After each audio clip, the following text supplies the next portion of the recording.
আচ্ছা, এখন আমরা যে টপিকটা নিয়ে কথাবার্তা বলবো সেটা হচ্ছে ঘর্ষণ।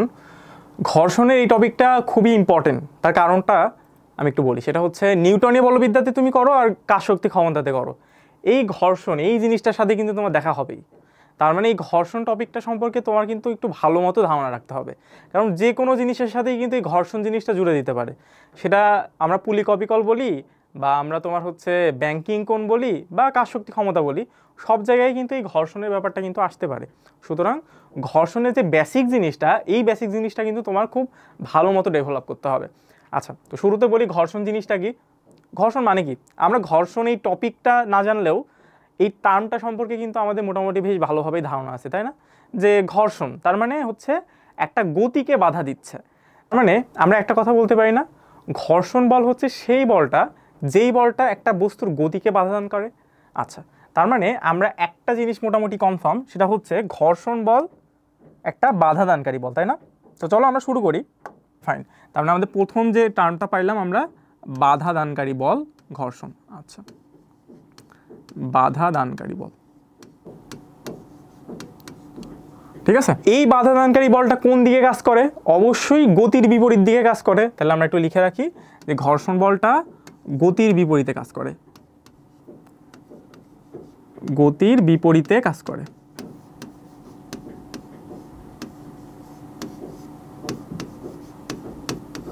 গতির বিপরীতে কাজ করে, ঠিক আছে। এই জিনিসটা আমরা মোটামুটি বুঝে গেলাম। এখন ঘর্ষণ বল আসলে কয় প্রকার? দেখো, ঘর্ষণ বল সাধারণত আমরা দুই প্রকার হিসেবে জানি, কিন্তু দুই প্রকার হিসেবে কিছু কিছু বইয়ে থাকলেও চার প্রকার কিন্তু আসলে ম্যাক্সিমাম বইয়ে কিন্তু দেওয়া আছে। সেটা হচ্ছে তোমরা দেখবা যে কিছু কিছু বই আছে ঘর্ষণ বল দুই প্রকার। একটা দেওয়া আছে হচ্ছে স্থিতি ঘর্ষণ, একটা দেওয়া আছে হচ্ছে স্থিতি ঘর্ষণ, স্থিতি ঘর্ষণ, আর আরেকটা দেওয়া হচ্ছে গতীয় ঘর্ষণ, আরেকটা দেওয়া আছে হচ্ছে গতীয় ঘর্ষণ, গতীয় ঘর্ষণ। কিন্তু আমরা আরো দুইটা ঘর্ষণ সম্পর্কে একটু জানবো। একটাকে বলা হয় হচ্ছে আবর্ত ঘর্ষণ, একটাকে বলা হয় হচ্ছে আবর্ত ঘর্ষণ, আবর্ত ঘর্ষণ, আবর্ত ঘর্ষণ, আর আরেকটাকে বলা হয় হচ্ছে প্রবাহী ঘর্ষণ, আরেকটাকে বলা হয় হচ্ছে প্রবাহী ঘর্ষণ। আচ্ছা, যেগুলো হচ্ছে প্রবাহ হতে পারে, যেমন তোমার হচ্ছে তরল পদার্থ, বায়বীয় পদার্থ, ঠিক আছে। আরেকটাকে বলা হয় হচ্ছে প্রবাহী ঘর্ষণ, ঠিক আছে। তো আমরা সাধারণত এই স্থিতি ঘর্ষণ এবং এই গতীয় ঘর্ষণ এই দুইটা টার্ম নিয়ে একটু বেশি আলোচনা করে থাকি, কারণ আমাদের পরীক্ষাতেও কিন্তু এই স্থিতি ঘর্ষণ এবং গতীয় ঘর্ষণ কনসেপ্ট থেকে কিন্তু আসে।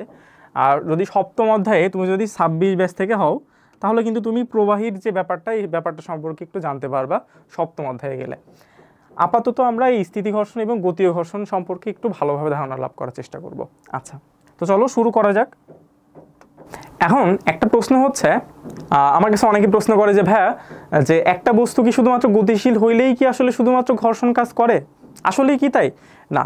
একটা জিনিস খেয়াল করে দেখো, মনে করো যে এখানে তোমার একটা বস্তু দেওয়া আছে, এটা মনে করো একটা বস্তু দেওয়া আছে, এই বস্তুকে তুমি যতই ঠেলছো না কেন এই বস্তুটা কিন্তু সরতেছে না। যদি না সরে তার মানে কি এর ভিতরে কি কোনো ঘর্ষণ নাই? অবশ্যই আছে, সেটাকে আমরা বলবো হচ্ছে স্থিতি ঘর্ষণ।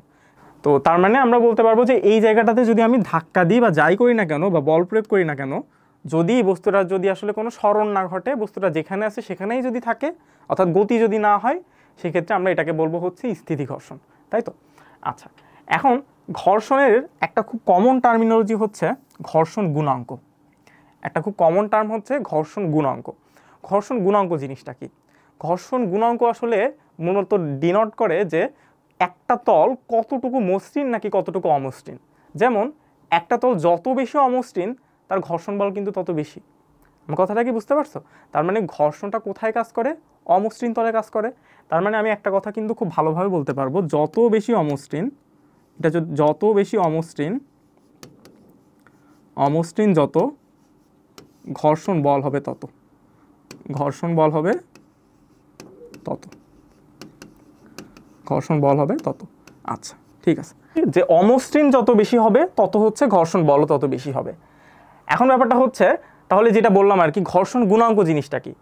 দেখো একটু খেয়াল করে, যে আমরা নর্মালি ঘর্ষণ গুণাঙ্ককে আমরা মিউ দ্বারা প্রকাশ করি, এটাকে বলি হচ্ছে ঘর্ষণ গুণাঙ্ক। ঘর্ষণ গুণাঙ্ক, ঠিক আছে। এইটা দ্বারা আমাদের বোঝায় যে একটা তল কতটুকু মসৃণ আর কতটুকু অমসৃণ, সেইটা আসলে আমাদেরকে বোঝায় হচ্ছে এই যে তোমার ঘর্ষণ গুণাঙ্কটা। এখন ঘর্ষণ বলকে কিন্তু আমরা সাধারণত ছোট হাতের এফ দ্বারাই বেশি প্রকাশ করি, ঠিক আছে। তো তুমি মনে করো যদি বলি যে এফ সমান সমান তুমি কি লিখবা, এফ সমান সমান তুমি লিখতে পারবা হচ্ছে মিউ ইন্টু আর। এখন আরটা কি, আরটা আমরা সবারই জানা থাকার কথা, সেটা হচ্ছে আরটাকে বলা হয় হচ্ছে অভিলম্ব প্রতিক্রিয়া বল। আর হচ্ছে অভিলম্ব প্রতিক্রিয়া বল, অভিলম্ব, আরটা হচ্ছে অভিলম্ব প্রতিক্রিয়া বল, তাই তো, প্রতিক্রিয়া বল।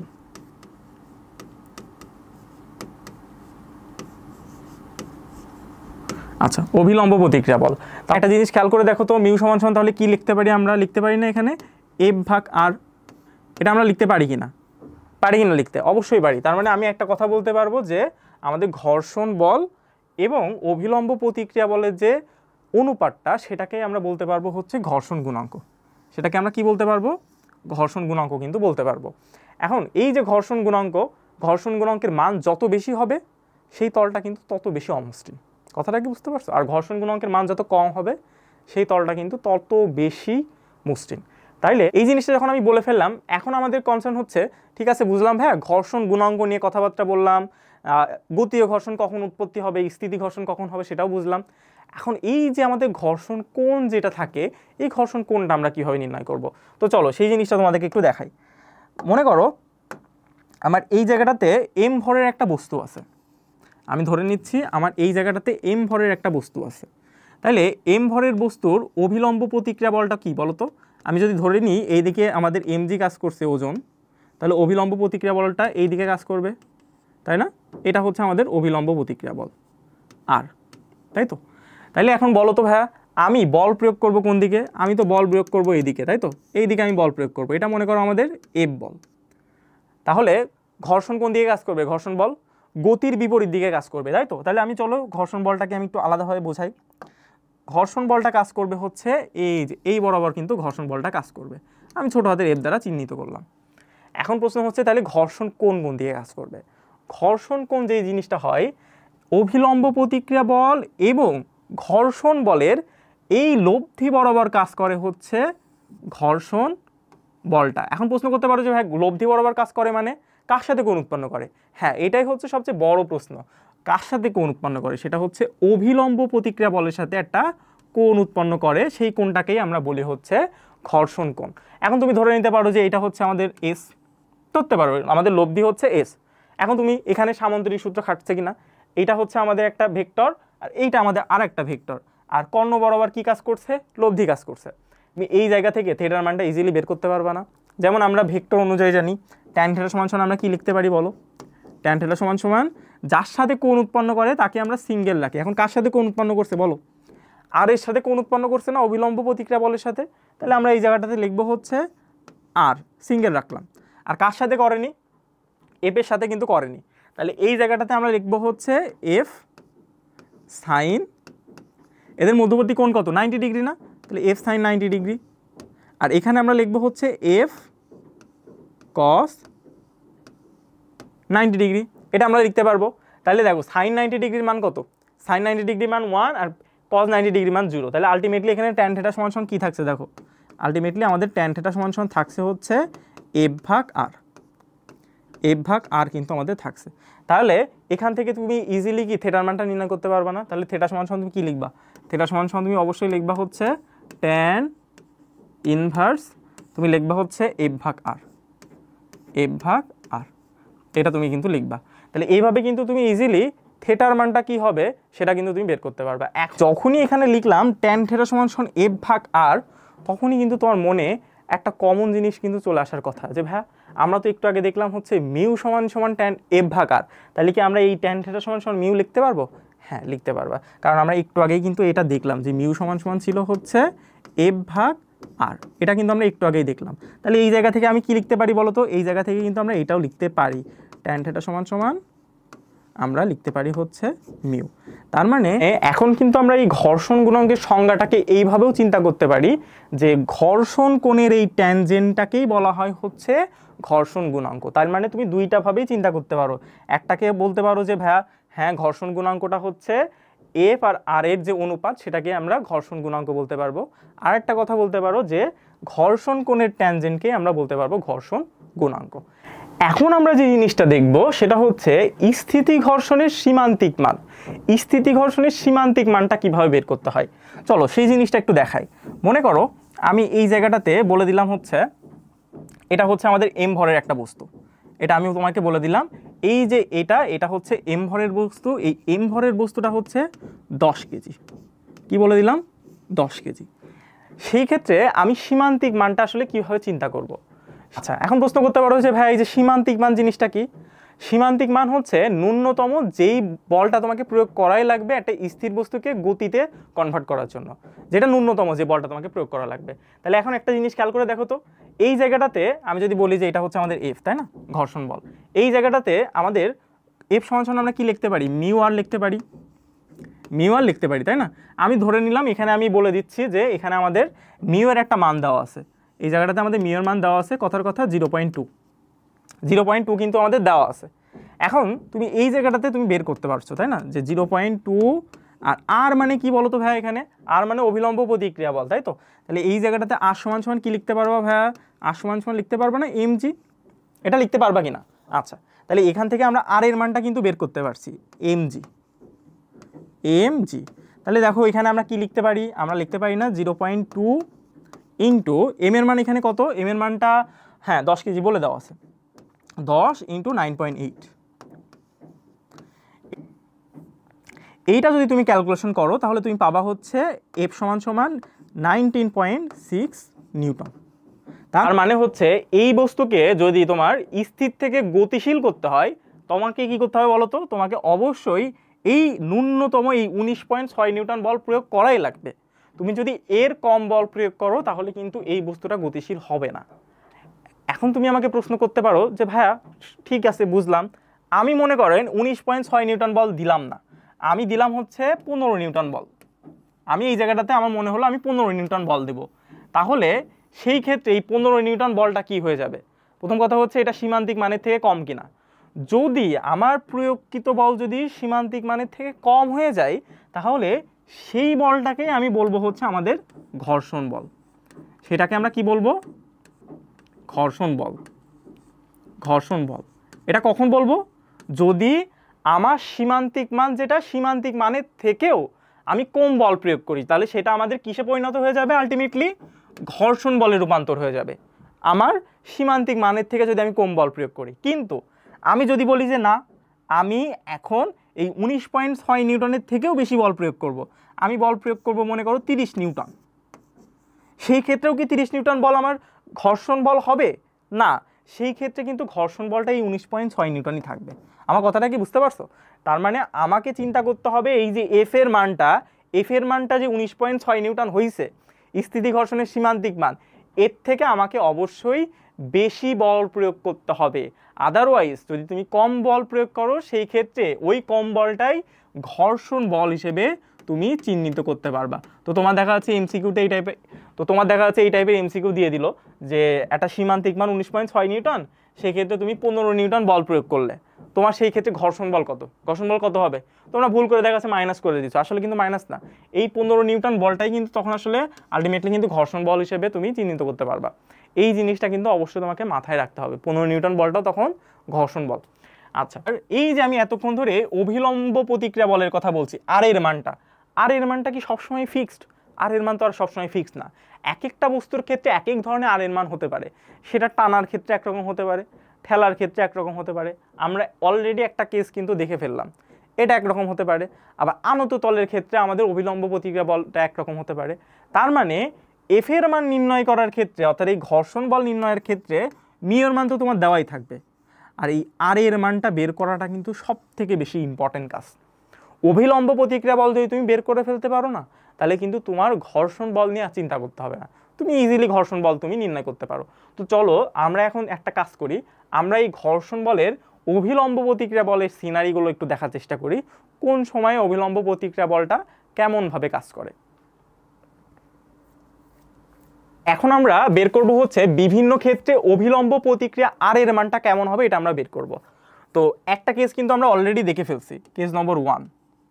কেস নম্বর 1 কিন্তু আমরা অলরেডি দেখছি। কেস নম্বর 1 আমরা অলরেডি দেখছি কিভাবে, যে এই যে এটা মনে করো আমাদের এম ভরের একটা বস্তু, ঠিক আছে, এটা আমাদের এম ভরের একটা বস্তু।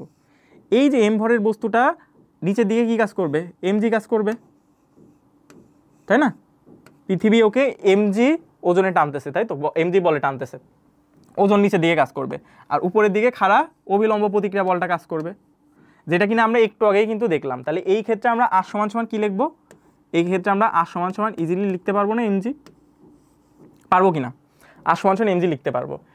এবার যদি আমরা কেস নম্বর 2 নিয়ে চিন্তা করি, কেস নম্বর 2, কেস নম্বর 2 মনে করো আমি বললাম টানার ক্ষেত্রে, ঠিক আছে, কেস নম্বর 2, হ্যাঁ, কেস নম্বর 2 হচ্ছে টানার ক্ষেত্রে। টানার ক্ষেত্রে ব্যাপারটা কেমন, মনে করো এইটা হচ্ছে আমাদের একটা বস্তু, এইটা এম ভরের বস্তু, তাহলে নিচের দিকে অবশ্যই এমজি কাজ করবেই, এটা নিয়ে কোনো সমস্যা নাই। আর এইটার আমি বলে দিলাম যে এইটার এফটা কাজ করছে হচ্ছে এই দিকে, আমি এই দিকে বল প্রয়োগ করছি যেহেতু আমি টানতেছি। আচ্ছা, তাহলে দেখো তো ভাইয়া, আমি যদি কোণের কথা চিন্তা করি, এটা হচ্ছে আমাদের থেটা, তাই তো, আর উপরের দিকে কি কাজ করবে, উপরের দিকে আমাদের আরটা তো আছেই, উপরে আমাদের আর আছে না, অলরেডি কিন্তু আর আছে। তাহলে দেখো যার সাথে কোণ উৎপন্ন করে তার সাথে কজ উপাংশ, তাহলে আমরা এই বরাবরটাকে কি বলবো ভাইয়া, এফ কস থেটা, এটাকে আমরা বলবো হচ্ছে এফ কস থেটা। আর যার সাথে করেনি তার সাথে আমরা কি বসাবো, সাইন উপাংশ, তাহলে এইটাকে আমরা বলবো হচ্ছে এফ সাইন থেটা। এটাকে আমরা কি বলবো, এটাকে আমরা বলবো হচ্ছে এফ সাইন থেটা, তাই তো। তাহলে এবার একটা খেয়াল করে দেখো, উপরের দিকে কি কি কাজ করছে, আর প্লাস এফ সাইন থেটা, আর নিচের দিকে শুধু এমজি কাজ করছে। তাহলে দেখো তো আমরা এখান থেকে লিখতে পারি, উপরের দিকে কাজ করছে আর plus F sine theta, F sine theta equal to আমরা কি লিখতে পারবো, এমজি, ইকুয়াল টু আমরা লিখতে পারবো হচ্ছে এমজি। সেই ক্ষেত্রে আর সমান সমান কী হয়ে যাচ্ছে বলো তো ভাইয়া, MG minus F sine theta, MG minus F sine theta. তাহলে দেখছো তুমি কিন্তু আসলে টানার ক্ষেত্রে কি হবে, তোমার অবিলম্ব প্রতিক্রিয়া বলটা MG minus F sine theta. এটা তুমি কিন্তু অবশ্যই তুমি যে ঘর্ষণের যে এফ এর মানটা, ওই এফ এর মানের ওখানে কিন্তু তুমি বসাই দিতে পারবা, যে এফ সমান সমান আমরা তো জানি মিউ আর এর মানটা তুমি এখান থেকে বের করবা, করে তুমি এখানে বসাই দিলে কিন্তু টানার ক্ষেত্রে কিভাবে তুমি ঘর্ষণ বল নির্ণয় করবা সেটা কিন্তু তুমি পেয়ে যাবা। এইবার সিমিলারলি আমি যদি আসলে টানার ক্ষেত্রে না বলে আমি যদি বলতাম হচ্ছে ঠেলার ক্ষেত্রে, ঠেলার ক্ষেত্রে অবিলম্ব প্রতিক্রিয়া বলটা কীভাবে কাজ করে, তো চলো সেটা দেখি, ঠেলার ক্ষেত্রে অবিলম্ব প্রতিক্রিয়া বল কীভাবে কাজ করে। আচ্ছা, তো ঠেলার ক্ষেত্রে, তাই তো, তো ঠেলার ক্ষেত্রে মানে কি, দেখো এইটা মনে করো আমাদের একটা এম ভরের বস্তু, তো এম ভরের বস্তু যেহেতু নিচের দিকে কি কাজ করবে, নিচের দিকে কিন্তু এমজি কাজ করবে, তাই তো। আর ঠেলার ক্ষেত্রে বল কিন্তু সবসময় মাটির দিকে কাজ করে, মাটির ভিতরের দিকে কাজ করে, তাহলে এই এফটা কোন দিকে কাজ করবে, এই বরাবর কাজ করবে, তাই তো, এই বরাবর কাজ করবে। তা এইটা যদি আসলে থেটা কোণ হয়, এটা যদি থেটা কোণ হয়, তাহলে যার সাথে কোণ উৎপন্ন করে, আমি আবারও বলছি, তার সাথে কস উপাংশ, তাহলে এইটা আমাদের এফ কস থেটা, এটা আমাদের এফ কস থেটা। আর যার সাথে কোণ উৎপন্ন করে না তার সাথে সাইন উপাংশ, তাহলে এইটা হচ্ছে আমাদের sign theta, F sine theta. আচ্ছা, এবার একটা জিনিস খেয়াল করে দেখো, এর বিপরীত দিকে কি কাজ করছে, এর বিপরীত দিকে কিন্তু আমাদের আর কাজ করছে, তাই না, এর বিপরীত দিকে আমাদের এই আর কিন্তু কাজ করছে। সেই ক্ষেত্রে উপরে কাজ করছে আর নিচে কিন্তু এফ সাইন থেটা আর এমজি কাজ করছে। তাহলে তুমি কি লিখতে পারবা এখানে, আর সমান সমান তুমি লিখতে পারবা না, F sine theta plus MG, F sine theta plus MG, এটা হচ্ছে তোমার অভিলম্ব প্রতিক্রিয়া বল যখন তুমি ঠেলতেছো। তাহলে টানার ক্ষেত্রে ছিল হচ্ছে mg minus F sine theta, আর এখন কিন্তু mg plus F sine theta হয়ে যাচ্ছে, ঠিক আছে। তাহলে এইটা হচ্ছে আমাদের ঠেলার ক্ষেত্রে, ঠিক আছে। এরপর একটা খুবই ইম্পর্টেন্ট, সেটা হচ্ছে আনত তলের ক্ষেত্রে। আনত তলের ক্ষেত্রেও তো ঘর্ষণ কাজ করতে পারে, সেই ক্ষেত্রে আসলে আমরা অবিলম্ব প্রতিক্রিয়া বলটা কীভাবে নির্ণয় করব। তো চলো আমরা একটু ঠেলার ক্ষেত্রে একটু দেখলাম, টানার ক্ষেত্রে দেখলাম, এবার আমরা একটু আনত তলের ক্ষেত্রে একটু দেখে ফেলি, আনত তলের ক্ষেত্রে ব্যাপারটা কেমনভাবে কাজ করবে। তো আনত তল মনে করো এটা হচ্ছে আমাদেরটা আনত তল, তো এইটা হচ্ছে আমাদের থেটা। আমরা আনত তলের কিন্তু কিছু কনসেপ্ট আমরা অলরেডি দেখছি। এইটা হচ্ছে মনে করো আমাদের এম ভরের একটা বস্তু, এটা আমাদের এম ভরের একটা বস্তু। তাহলে একটু খেয়াল করে দেখো, এটা যদি এম ভরের বস্তু হয়, নিচের দিকে কি কাজ করবে, এমজি, তাই তো। আর এই বরাবর কি কাজ করবে, এই বরাবর কাজ করবে হচ্ছে এটা থেটা হলে এটাও থেটা, তাহলে এই বরাবর কাজ করবে হচ্ছে mg cos থেটা, mg cos থেটা। আর এই বরাবর কি কাজ করবে, এই বরাবর কাজ করবে হচ্ছে mg sin theta, mg sin theta. তাহলে বলো এই mg cos থেটার ঠিক বিপরীতে কি কাজ করবে জানো, এই mg cos থেটার ঠিক বিপরীতেই কিন্তু আমাদের সেই কাঙ্ক্ষিত অভিলম্ব প্রতিক্রিয়া বলটা কাজ করবে। তাহলে বলো তো ভাইয়া এই জায়গা থেকে তুমি কি লিখতে পারো, সমান সমান mg cos থেটা, mg cos থেটা কিন্তু তুমি লিখতে পারো। তাহলে ছিল তোমার আনত তলে অভিলম্ব প্রতিক্রিয়া বলটা কিভাবে কাজ করে। তাহলে আনত তলে অভিলম্ব প্রতিক্রিয়া আসলে তুমি কি করবে বলো, এফ সমান সমান আমরা জানি মিউ আর, তাই না, এফ সমান সমান জানি হচ্ছে মিউ আর, তো মিউ এর মান তো দেওয়া থাকবেই, কথার কথা 0.1, আর এর মান তাহলে তুমি কি লিখবা, আর এর মান লিখবা হচ্ছে mg cos থেটা। এখান থেকে তুমি আনত তলের ক্ষেত্রে কিভাবে ঘর্ষণ বল কাজ করবে সেটা তুমি কিন্তু বের করতে পারবে। ক্লিয়ার?